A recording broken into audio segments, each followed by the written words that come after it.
ஆதாரம் ஆதாரம். மாண்பு முதலமைச்சர் உட்காருங்க. மாண்பு முதலமைச்சர் அவர்கள் உட்காருங்க.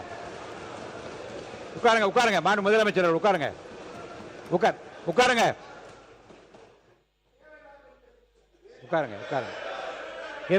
இருங்க. ஆதாரம் இருக்கான்னு கேட்டீங்க. திடீரென்று முதலமைச்சர் எந்திரிச்சு பேச முற்படுறாங்க. அப்ப திருப்பி எதுக்காக நீங்க கத்திட்டு? உட்காருங்க, தயவு செய்து உட்காருங்க, எழுந்திருக்காதீங்க. மாண்பு முதலமைச்சர் அவர்கள்.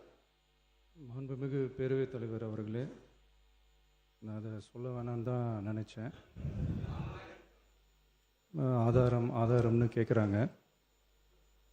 ஒரு 1 வீக் பேக் மாண்புமிகு நிதி அமைச்சர் பேசும்போது ஒரு 3 டிபார்ட்மெண்ட்லேருந்து ரிவ்யூ பண்ணி அந்த ஃபைல்ஸ்லாம் என் டேபிளில் இருக்குன்னு சொன்னார். அது ஏதோ போகிற போக்கில் அவர் சொல்லலை, உண்மையிலேயே என் டேபிளில் இருக்கு. அத்தனையும் ப்ரூஃபோடு இருக்கு. ஓப்பன் பண்ண வச்சிடாதீங்க.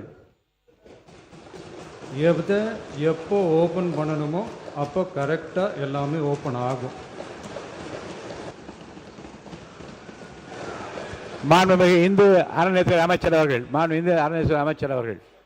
மாண்புமிகு பேரவை தலைவர் அவர்களே, நம்முடைய மதிப்பிற்குரிய அண்ணன்கள் எல்லாருமே பேசுங்கன்றாங்க. ஆனால் முதலமைச்சர் பேச ஆரம்பிச்சார்னா, ஆதாரத்தை காட்ட ஆரம்பிச்சார்னா என்ன நடக்கும்ன்றது இதுல இருந்தே நம்ம புரிஞ்சிக்க முடியும். ரெடியா? மாண்பு முதலமைச்சர் அவர்கள்.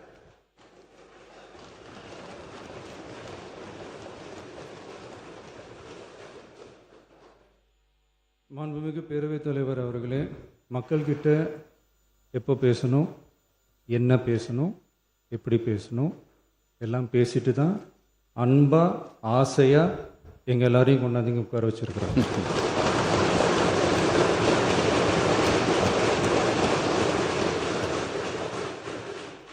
நான் பேசுவேன், பேசக்கூடாதுன்னு ஒன்றும் இல்லை.